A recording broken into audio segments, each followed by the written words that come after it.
મિર્ચી morning. સોક્રેટિસને કોઈએ પૂછ્યું કે નોલેજ અને વિઝડમ બેમાં ફેર શું, જ્ઞાન અને સમજણ એમાં ફરક શું? સોક્રેટિસે કહ્યું, તમને ગાડીનો કાચ સાફ કેવી રીતે થાય એનું જ્ઞાન છે? પેલાએ કહ્યું હા. સોક્રેટિસે કહ્યું, સમજણ એમાં છે કે તમે કાચ સાફ કરો. You know how to clear a windshield. Wisdom is doing it. મારી અંગત વાત કરું, મને ક્યારે રિયલાઇઝ થયું જ નથી કે મને સમજણ આવી કે નહીં. નાનપણથી લઈને અત્યાર સુધીમાં મને ક્યારે લાગ્યું જ નથી કે હું સમજણને પામી શક્યો છું.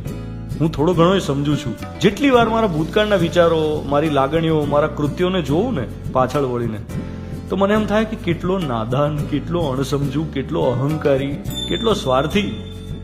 પાછળ વળીને જોઈએ તો થાય છે કે સમજણ વિકસે છે ખરી, પણ ઠરતી નથી.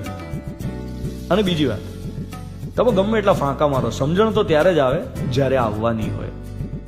અને ખાલી સમજણથી ફાયદો શું જો એને અમલમાં ન મૂકી શકાતી હોય? જ્ઞાન બધું હોય પણ કમિટમેન્ટ ના હોય તો નર્યો દંભ જ થયો ને. જાતને છેતરવાની આ માયાજાળ બહુ મોટી છે ભાઈ. ફરી મારું જ એક્ઝામ્પલ લઈએ.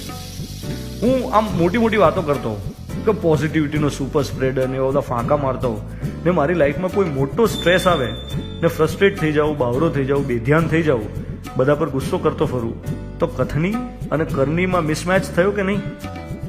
જ્ઞાનબાજી બહુ કરી હોય, નોલેજ બહુ વહેંચ્યું હોય, પણ આચરણમાં ઉતાર્યું ના હોય તો એ તો હિપોક્રેસી થઈ મારી. યાદ છે, ભૂતકાળમાં ઘણા લોકો એવા હતા જેમને સુવિચારોની ડાયરી બનાવવાની ટેવ હતી. આ સોશિયલ મીડિયા ને બધું આવ્યું ને એ પહેલાના જમાનાની વાત કરું છું. સારા વિચારો ટપકાવે ડાયરીમાં. હવે જો એ બધું ખરેખર પુસ્તકમાં જ રહે, જીવનની પ્રેક્ટિકલ પરીક્ષામાં આચરણમાં ઉતરે જ નહીં, તો શું કરવાનું? એ જ રીતે આ જેટલા ગુડ મોર્નિંગ મેસેજીસ ને બધું ફોરવર્ડ થાય છે, વોટ્સએપ મેસેજીસ ને આ ને તે ને ટિપ્સ ને ફલાણું ઢીકણું, એ માત્ર ફોરવર્ડ જ થયા રાખે, ઉતરે નહીં તો શું કામનું? Knowledge is about knowing something.